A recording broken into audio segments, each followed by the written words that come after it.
Olá, meus caros irmãos e amigos, professores e alunos da Escola Bíblica Dominical, pastores e companheiros de ministério, irmãos e irmãs que sempre nos acompanham neste canal e você que está nos conhecendo hoje. Eu saúdo a todos vós com a santa e gloriosa paz do nosso amado Salvador Jesus Cristo.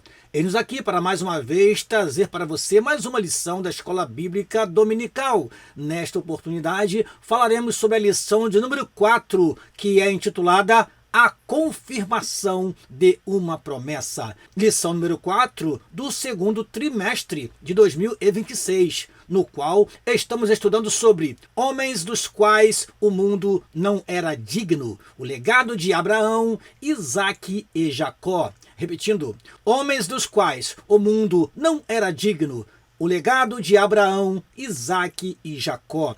Já estudamos 3 lições deste segundo trimestre. Estudamos a primeira lição intitulada Abraão, seu chamado e sua jornada de fé. A segunda lição foi a fé de Abraão nas promessas de Deus. A terceira lição foi a impaciência na espera do cumprimento da promessa.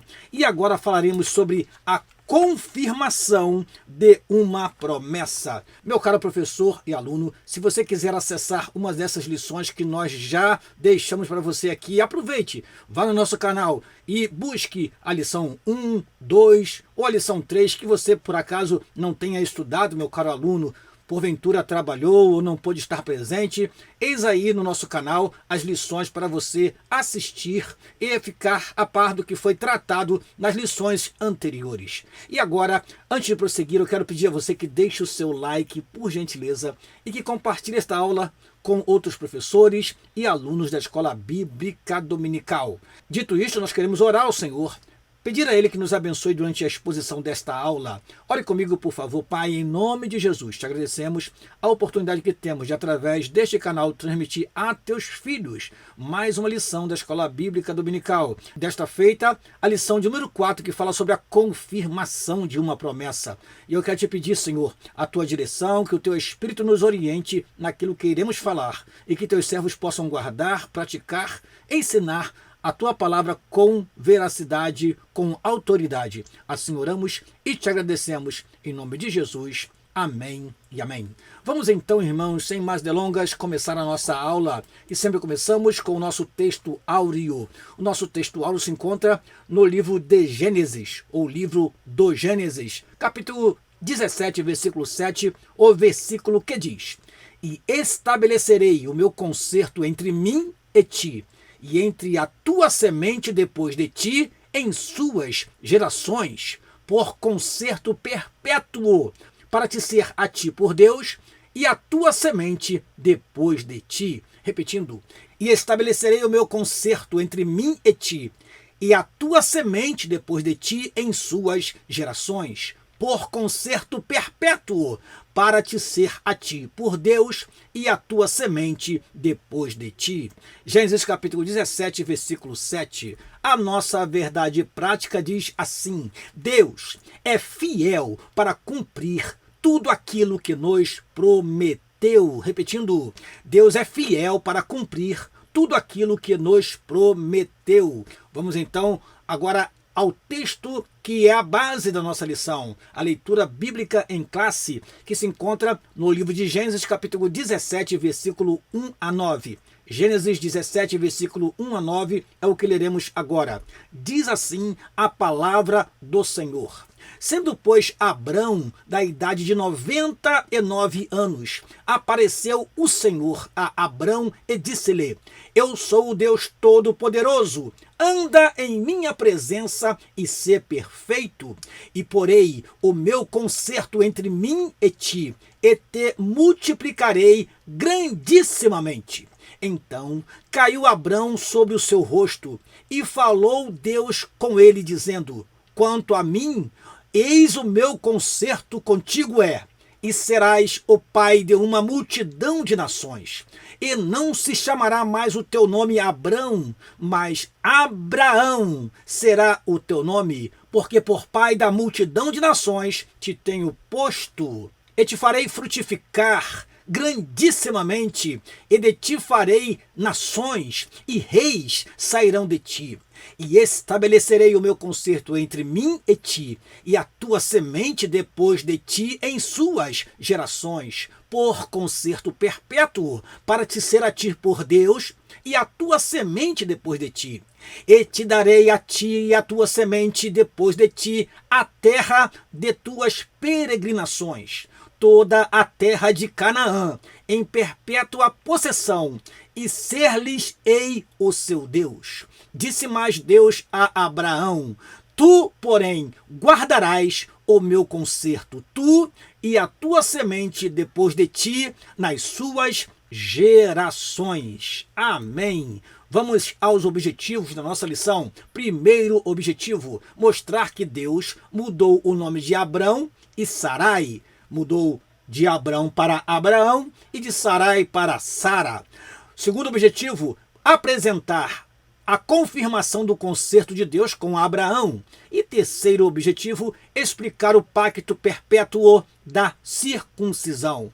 Repetindo rapidamente: mostrar que Deus mudou o nome de Abrão e Sarai, apresentar a confirmação do concerto de Deus com Abraão e explicar o pacto perpétuo da circuncisão são, pois, os objetivos da nossa lição. Vamos então, irmãos, à nossa introdução. Tenha à sua mão uma canetinha, tenha próximo de você um exemplar da Palavra de Deus, a Bíblia Sagrada, esteja bem próximo de você durante esta aula e também em suas mãos a revista da Escola Bíblica Dominical, meu caro professor e aluno da Escola Bíblica Dominical. Nós utilizaremos a mesma metodologia. Qual é? Nós percorremos toda a lição e vamos então lendo e comentando à medida que acharmos necessário fazer um comentário. É claro que sempre acrescentamos alguma coisa naquilo que traz a revista, mas nós queremos valorizar aquilo que você tem em suas mãos, caro professor e aluno da Escola Bíblica Dominical. Não vale a pena trazer uma aula aqui com muitas informações externas e não explorarmos o material que temos em nossas mãos. Diz assim a nossa introdução: Deus prometeu que Abrão seria pai da multidão de nações, mas ele já estava com 99 anos e sua esposa, estéril, estava com 89 anos. Porém, o Eterno mais uma vez trouxe esperança ao coração de Abrão, afirmando: e estabelecerei o meu concerto entre mim e ti, e a tua semente depois de ti, em suas gerações. Neste caso e nesta oportunidade, veremos que Deus é fiel e cumpre suas promessas no tempo certo. Meu amado irmão e irmã que me ouve neste momento, Deus tem o tempo certo de cumprir as suas promessas. Veja que o Senhor Jesus Cristo foi prometido durante todo o Antigo Testamento. E Gálatas 4:4 nos diz que ele veio na plenitude dos tempos, ou seja, no momento certo. Quando Isaías profetizou a respeito do Messias, restavam ainda 700 anos para a sua chegada aqui na terra. Mas está lá em Isaías capítulo 9, versículo 6, dizendo que ele seria maravilhoso conselheiro, Deus forte, Pai da eternidade e príncipe da paz. Está lá em Isaías capítulo 7, versículo 14, que ele nasceria de uma virgem. E no tempo certo, na plenitude dos tempos, todas essas profecias se cumpriram. Assim também na vida de Abraão. O tempo passava e parecia que estava cada vez mais difícil e mais longe a promessa de se concretizar na sua vida. Mas Deus, ele cumpriu no momento certo, na hora certa. O tempo de Deus não é o nosso. Creia, no tempo certo, ele age na minha e na tua vida, meu caro professor e aluno da Escola Bíblica Dominical. Primeiro tópico da lição: Deus muda o nome de Abrão e de Sarai. Vamos ao primeiro subtópico do primeiro tópico: o novo nome de Abrão. Nos tempos do Antigo Testamento, os nomes dos filhos, em grande parte, não eram escolhidos somente porque os pais achavam os nomes bonitos ou era moda.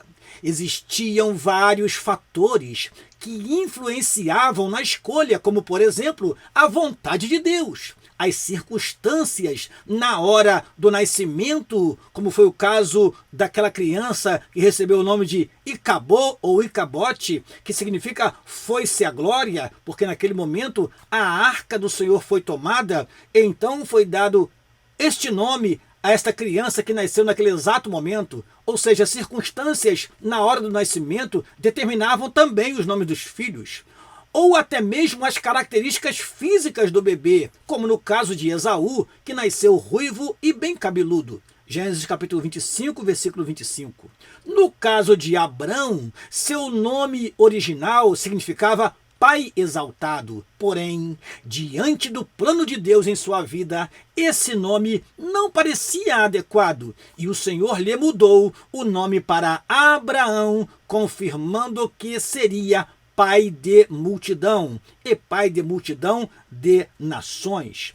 Interessante, amados irmãos, que tanto no Antigo quanto no Novo Testamento, nós vemos mudanças de nomes. Isso partiu, muitas vezes, do próprio Deus. Deus, por exemplo, mudou o nome de Jacó. De Jacó passou a se chamar Israel. E além de mudar nomes, o Senhor também dava nomes aos filhos dos seus servos, ou seja, ele fazia isso com propósitos, e com propósitos bem definidos.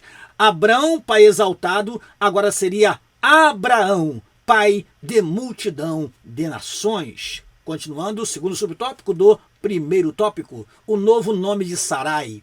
O nome Sarai é hebraico e significa minha princesa ou minha senhora. Já o nome Sara significa mãe de nações. Diz a Bíblia, disse mais Deus a Abraão, a Sarai tua mulher, não chamarás mais pelo nome de Sarai, mas Sara será o seu nome, porque eu a hei de abençoar.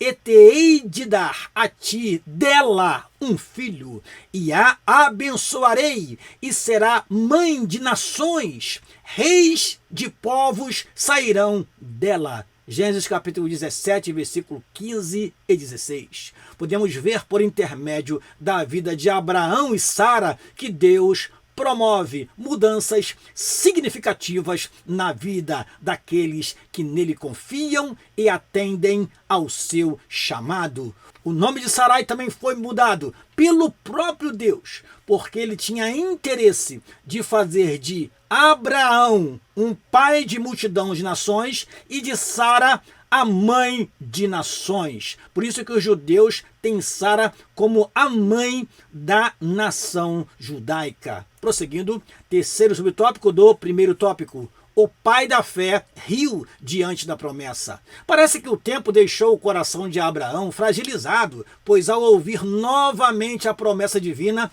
ele ri e assevera: a um homem de 100 anos há de nascer um filho, e conceberá Sara na idade de 90 anos. A espera prolongada pode entristecer o coração, mas não podemos deixar que a tristeza nos faça esquecer que, para Deus, nada é impossível. Deus, muitas vezes, dificulta mesmo para que nós dependamos dele, para que nós recorramos a ele, para que nós entendamos que é ele quem age de forma sobrenatural. Porque muitas vezes a pessoa acha que foi muito fácil, isso não foi Deus não, isso foi a minha inteligência, isso foi a minha destreza, isso foi a minha sagacidade. Não, amados irmãos, Deus cumpre suas promessas e muitas vezes ele complica para depois resolver uma questão que somente ele pode resolver. Sinopse da primeira parte da lição: Deus muda o nome de Abrão e Sarai de acordo com as promessas que ele havia feito. Repetindo, Deus muda o nome de Abrão e Sarai de acordo com as promessas que ele havia feito. Segundo tópico da lição, a confirmação do concerto de Deus com Abraão. Primeiro subtópico do segundo tópico. O chamado de Deus a Abraão foi especial. O Senhor confirmou o concerto ou pacto com Abraão de modo muito solene, logo após fazer a mudança de seu nome.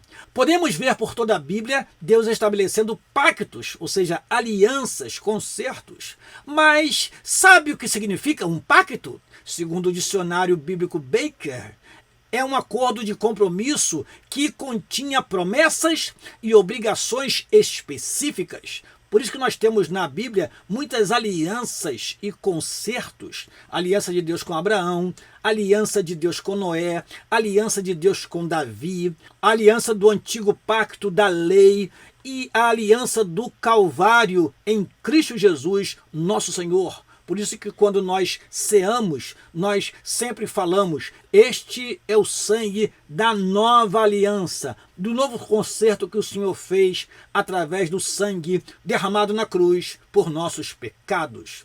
Continuando, a primeira vez que vamos encontrar a palavra pacto nas Sagradas Escrituras é em Gênesis capítulo 6, versículo 18.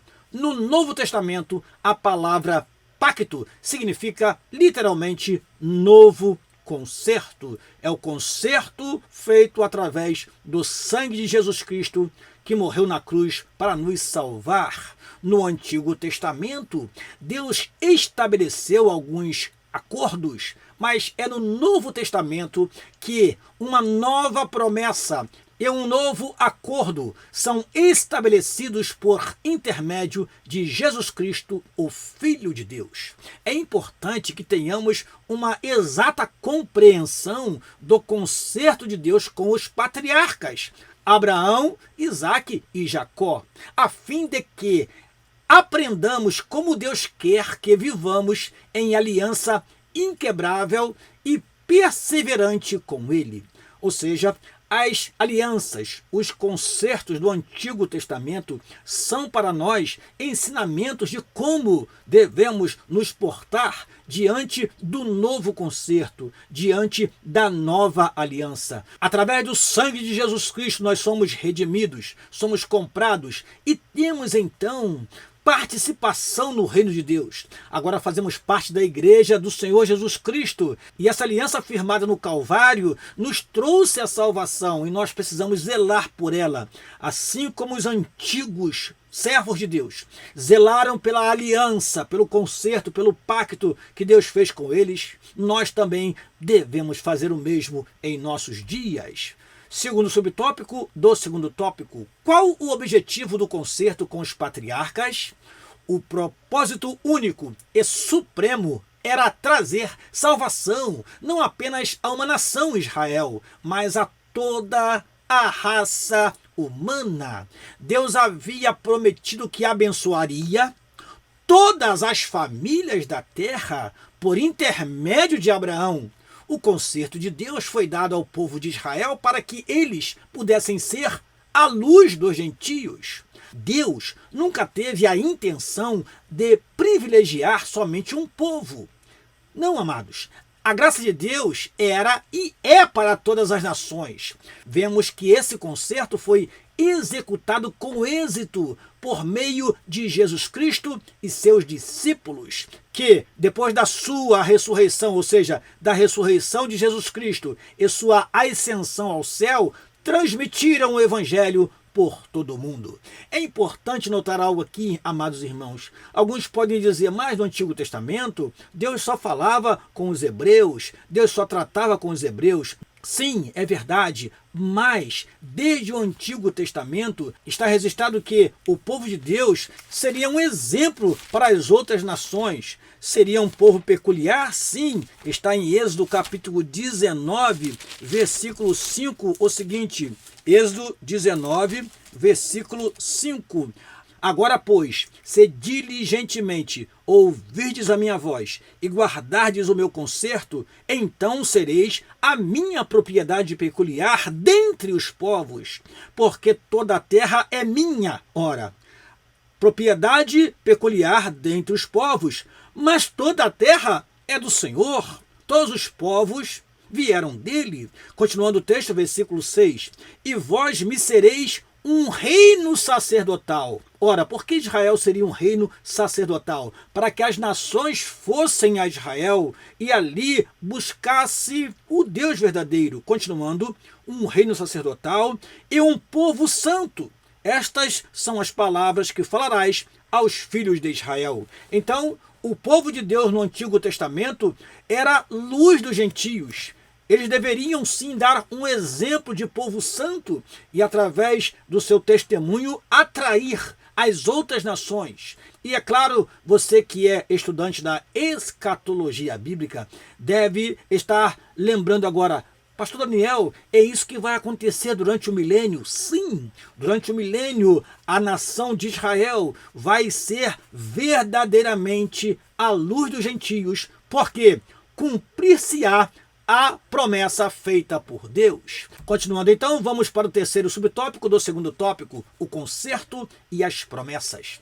O pacto de Deus com Abraão viria acompanhado de várias promessas. Isso vemos desde Gênesis capítulo 12, meus amados irmãos, na primeira lição deste trimestre. Observe, Deus seria o escudo e o guardião de Abraão, Gênesis 15, 1.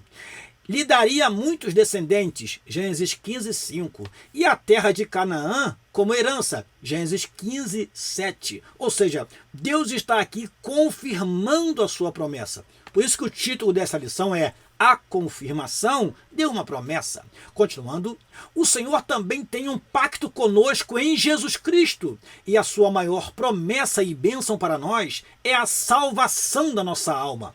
A vida eterna em Cristo é o maior bem que uma pessoa pode receber. No entanto, para recebê-la, é preciso perseverar em Cristo até a morte.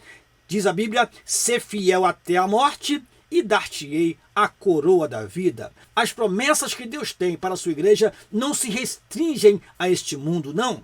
As promessas que recebemos de Deus são promessas eternas e nós havemos de desfrutar delas se permanecermos fiéis até o fim.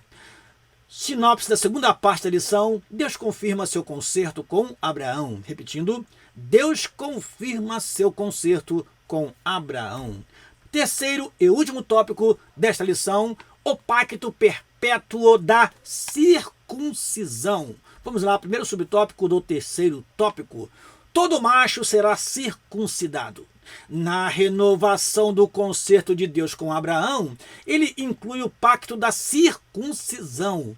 Deus lhe disse que aquele seria o sinal visível da aliança entre ele e a descendência de Abraão, uma marca perpétua que lembraria o compromisso da fidelidade de Deus. Para quem não sabe, a circuncisão é a retirada da pele do prepúcio, ou seja, a pele que cobre a glande no órgão sexual masculino.